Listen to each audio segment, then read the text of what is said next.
So there's a beautiful sefer called B'didi Hava Uvda from Rav Shmuel Friedman, Zayin Gesund, and he brings a story there, which I think Rav Zilberstein has a story also, about a Yid in Bnei Brak by the name of Rav Nosson Einfeld.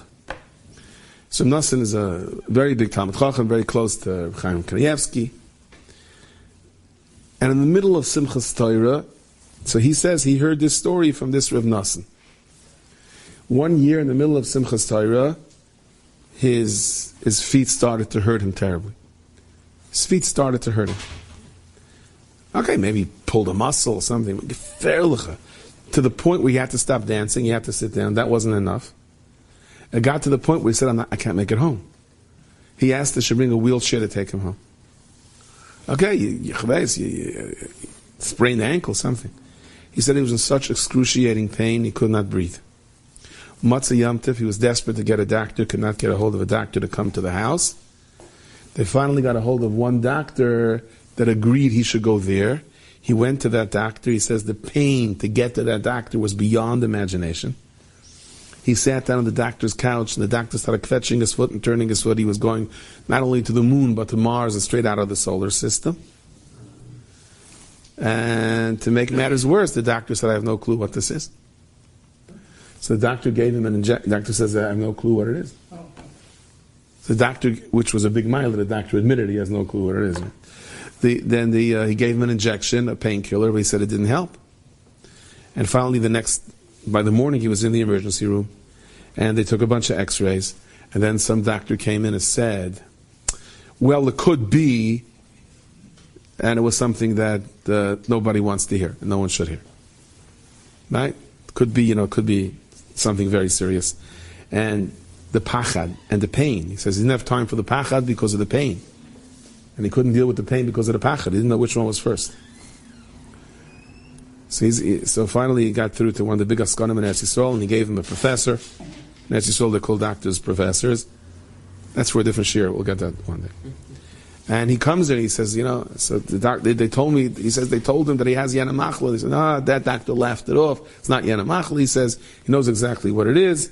It's some kind of a swelling in the spine, and that's what's causing the pain to your feet. He says, unfortunately, he doesn't have an easy answer, but you take a series of certain shots. It was cortisone, I don't remember what it was. It's some kind of shots. He said it's going to be a year of treatment.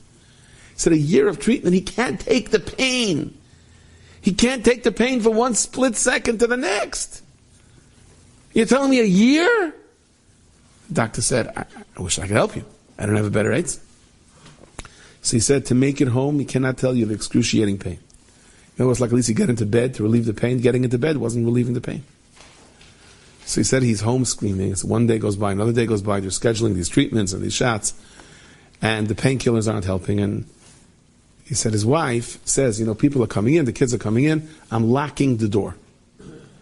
And he had one of those double locks where you had to open the lock from the inside in order to get in. I don't want anyone to come in. I want you to be able to relax. I'm not sleeping anyway. I'm just excruciating pain. And he's laying in pain, he's tossing, and he hears a knock on the door. So he says, there's no way he can get off bed. He can't put his feet down. So he calls out and he asks who's there. And the man answers, this is Rav Epstein. Rav Epstein was Rav Chaim Kanievsky's gabbai, or driver. So he says, Rav Chaim came to be mevakach you. He goes, Chaim came to be mevakach me. He's like, gets off the bed, crashes down to the floor. The pain is beyond imagination, beyond imagination. He has a very serious problem. He doesn't have the key to open the door. He doesn't know where his wife put it. And he's like, you would think she would leave the key hanging next to the door, right? Especially if in an emergency you have to get out. But she figured he's in bed in excruciating pain. He's not going anywhere anyway. And he's hobbling, and he says, Rav Chaim Kanievsky came to visit me, and he can't find the key to open the door. And he said he's searching, and he's in pain, and he's opening this drawer, and he's opening, when you're really searching, you don't just open the drawer, you pull the whole drawer out and throw it across the wall, it's like, finally he says, I can't open the door, I don't have the key. He says, okay, so he goes downstairs. Chaim is in the car. He tells Rav Chaim that there's no point in going upstairs because you can't get in. He doesn't have the key and the door's closed. So Rav Chaim said, how do you know that? He said, I spoke to him. How'd you speak to him? He said, I spoke to him through the closed door. So Reb Chaim said, I'll also speak to him through the closed door. So he said, I don't think it past Reb Chaim should go up to speak to him through a closed doors. So Reb Chaim gets out of the car and he starts walking up the stairs. And the way I understand, he didn't live on the first floor. So the Rav Epstein says he hears Reb Chaim saying two things. He says that when you go to be mevaka chayla someone, you're removing the pain from that person. When you go to be mevaka chayla someone, you are removing pain from that. Is his kavan. So what's the difference? This door, that side of the door. And second, we need him. And all of a sudden, Reb Chaim is standing outside the door. Can you imagine that you're standing on the other side of the door, and Reb Chaim comes to be mevaka chayla you, and you have no way of opening the door because you have no clue where your wife put the key? So he's like, hey. And Reb Chaim says, Reb Nassan. He's like, yeah. He says, Refuah Shalema. And he goes, Rebbe, I'm in such pain. He says, Refuah Shalema. And he says, the pain is unbelievable. He says, Refuah Shalema. He says, Rebbe, I don't have the key, and you came to visit me. I realized that. Okay. And Chaim starts walking down the stairs. So he said, on all four, he crawls to the window, and he's looking outside.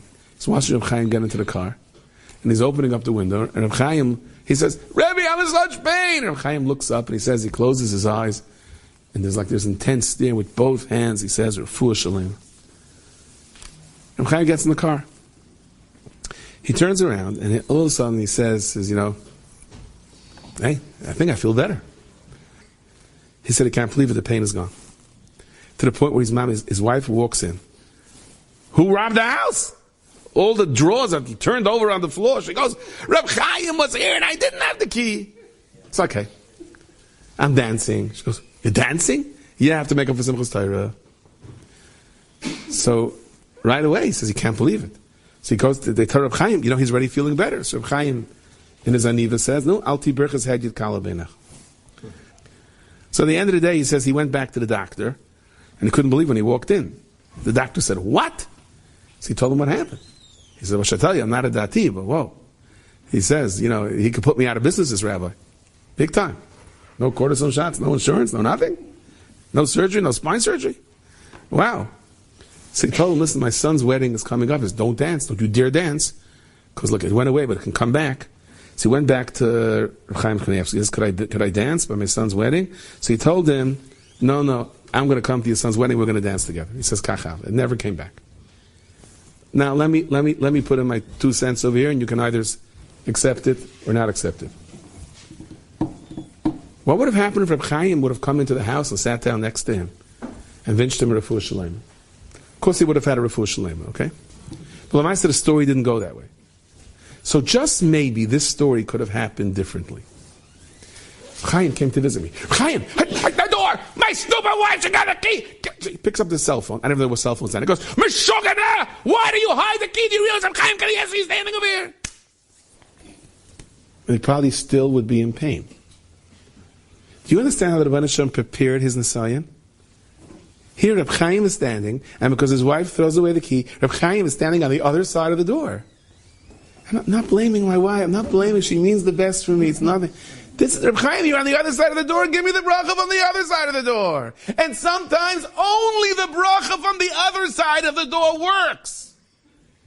It's only when, almost, what are you doing to me, Hashem? Because Hashem says, not what I'm doing to you, I'm orchestrating it for you in such a way, which is the only way that the bracha is going to be chal. We just have to have seichel, not to yell at it, but to indeed be that mispal bat chaveiroi and pull the lever.